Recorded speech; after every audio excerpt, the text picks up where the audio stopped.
This channel does not promote any violent, harmful, or illegal activities. All content provided by this channel is meant for an educational purpose only. স্মৃতি মান্ধানার জীবনে পলাশ মুচ্ছালের এখন স্মৃতি। Social মিডিয়ায় জুটি ভাঙার কথা ঘোষণা করেছেন ভারতের তারকা ক্রিকেটার। একই রকম পোস্ট গায়ক পলাশেরও। বিয়ের দিন স্মৃতির বাবা অসুস্থ হয়ে যাওয়ায় পিছিয়ে দেওয়ার কথা ঘোষণা করা হয়েছিল দুই পরিবারের পক্ষ থেকে। এর মাঝেই উঠে আসে কিছু বিতর্কের খবর। তারকা যুগলের মধ্যে তৃতীয় পক্ষের আগমন নিয়েও সোশ্যাল মিডিয়া উত্তাল হয়ে ওঠে। আজ স্মৃতি পরিষ্কার করলেন, বিয়ে পিছিয়ে যায়নি, ভেঙে গেছে। সব ভুলে আগামী দিনে ক্রিকেটে মন দিতে চান স্মৃতি মান্ধানা।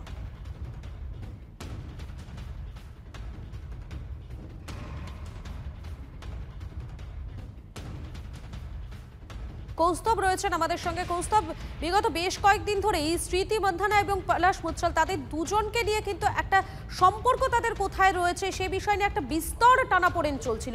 সেটার মনে হয় টানাপোড়েনের ইতি ঘটলো আজকের এই সোশ্যাল মিডিয়া পোস্টে। একদমই, দেখো দুজনে মিলে আজকে ইনস্টাগ্রামে স্টোরিতে পোস্ট করলেন। প্রথমে স্মৃতি মান্ধানা তিনি ইনস্টা স্টোরিতে পোস্ট করলেন যে এতদিন ধরে আমরা দেখছিলাম যে বিবাহ মাঝপথে থেমে যাওয়া এবং তা নিয়ে সোশ্যাল মিডিয়ায় একের পর এক গুজব ছড়ানো, এবং সেই প্রসঙ্গে কিন্তু আজকে স্মৃতি মান্ধানা জানালেন এবং তার পোস্ট কিন্তু ভীষণ ইঙ্গিতপূর্ণ পোস্ট। এবং তাতে কিন্তু একটা জিনিস পরিষ্কার হলো যে তাদের বিয়েটা এই মুহূর্তে হচ্ছে না, তাদের বিয়েটা ভেস্তে গেল।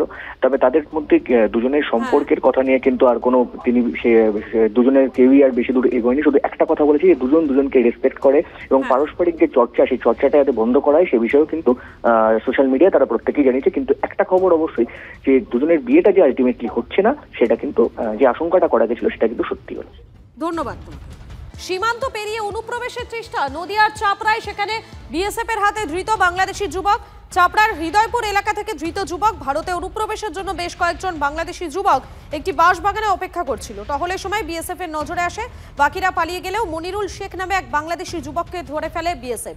ধৃত যুবক বাংলাদেশের মুজিবনগর থানার সোনাপুর মাচাপাড়া এলাকার বাসিন্দা। ধৃতকে চাপড়া থানার পুলিশের হাতে তুলে দিয়েছে বিএসএফ।